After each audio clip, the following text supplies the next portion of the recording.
Hello all dear aspirants and warmly welcome है दोस्तों आप सब लोगों का आईएफएस की शानदार और बेहद बेहतरीन प्लेटफॉर्म के ऊपर। और आज हम बातें करेंगे कि 11वीं 2025 के तहत कितने बच्चे ऐसे हैं जो एलिजिबल हो गए हैं काउंसलिंग के लिए।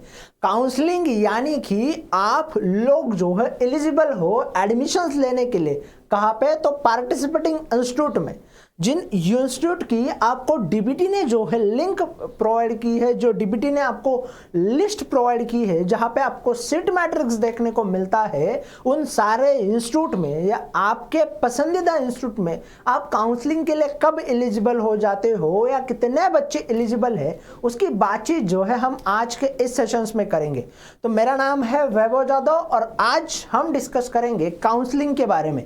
तो चलिए दोस्तों शुरुआत करते हैं आज के इस सेशंस को। और सबसे पहले मैं आप सभी लोगों को पहले बता दूं कि अगर 2025 की बात करनी है मुझे, तो 2025 के तहत रजिस्टर्ड कैंडिडेट जो थे लगभग 10,417, मतलब यानी कि 10,500 बच्चों ने जो है रजिस्ट्रेशन किया था।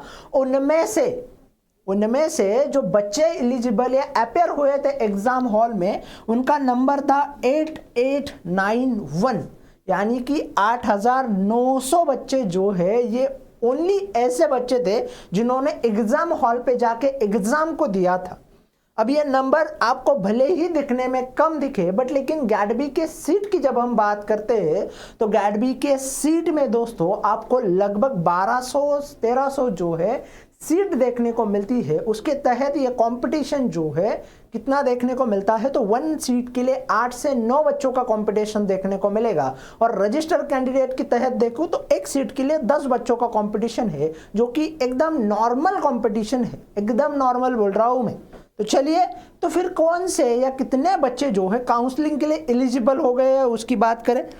तो सबसे पहले अगर मैं अनरिजर्व्ड कैटेगरी से जाऊं या फिर मैं जनरल कैटेगरी से, जहां पे कोई भी रिजर्वेशंस का कोई भी सवाल नहीं होता है, उसमें हर कास्ट का बच्चा एलिजिबल होता है, हर कैटेगरी का बच्चा एलिजिबल होता है, चाहे उसकी कैटेगरी ओबीसी एनसीएल क्यों ना हो, जनरल ईडब्ल्यूएस क्यों ना हो, एससी क्यों ना हो, एसटी क्यों ना हो और पीडब्ल्यूडी भी क्यों ना हो, उसमें हर कैंडिडेट, हर बच्चा जो है एलिजिबल होता है।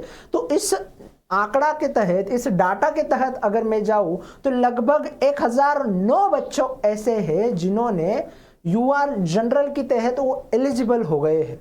अब दूसरे नंबर के ऊपर ओबीसी एनसीएल की मैं बात करूं तो लगभग 547 जो नंबर के बच्चे हैं ये भी एलिजिबल हो गए हैं ओबीसी एनसीएल के तहत। उसी के साथ साथ एससी कैटेगरी की मैं बात करूं तो 301 बच्चे जो है इसमें एलिजिबल हुए हैं। उसी के साथ साथ एसटी कैटेगरी की जब मैं बात करता हूं तो एसटी कैटेगरी में अगर मैं देखने जाऊं तो 123 जो है ये नंबर मुझे देखने को मिलेगा इस कैटेगरी के तहत या इस परसेंटेज के तहत। उसी के साथ साथ जनरल ईडब्ल्यूएस की मैं बात करूं तो लगभग 200 बच्चे जो है इसमें एलिजिबल होते हुए हमें देखने को मिल जाते हैं।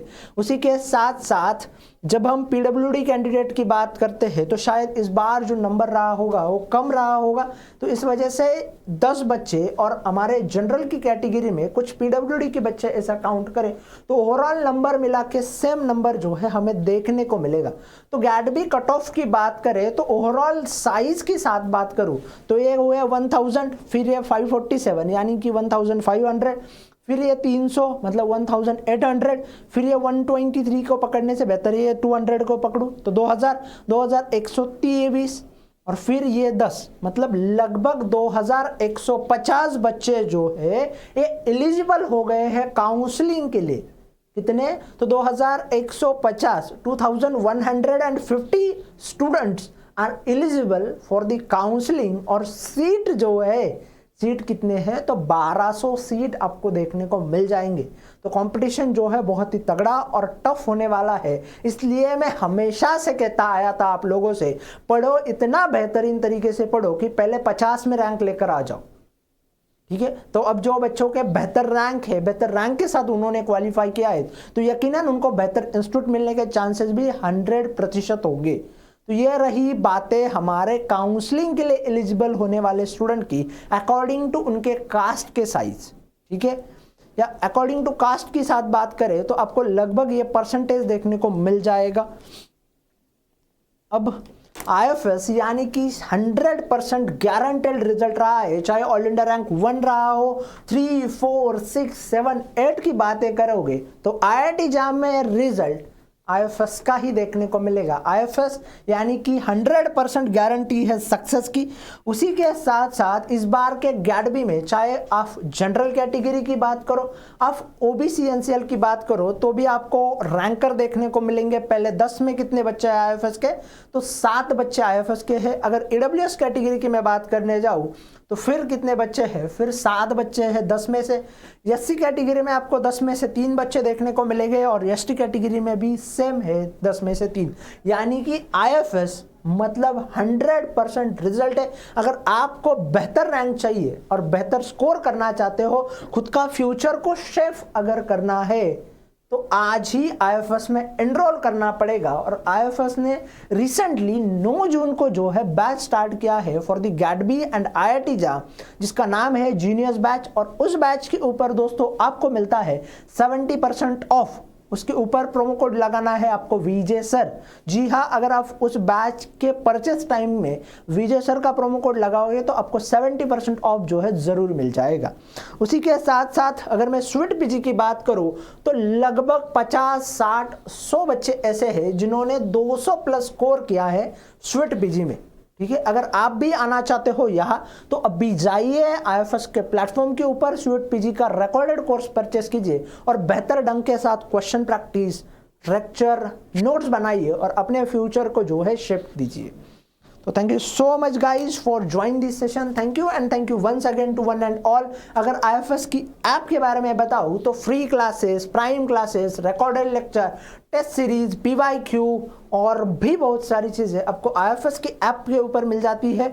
यहाँ पे विंडोज़ के लिए, यहाँ पे iOS और एंड्रॉयड यूज़र के लिए स्कैनर दिया गया है, जहाँ से आप डाउनलोड कर सकते हो IFS का ऐप और इन सारी चीज़ों को फ्री में एक्सप्लोर कर सकते हो। तो thank you so much guys for join this session. Thank you and thank you once again to one and all. Thank you so much. मिलते हैं किसी अनदर वन वीडियो में, तब तक के लिए अलविदा, बाय बाय, टेक केयर।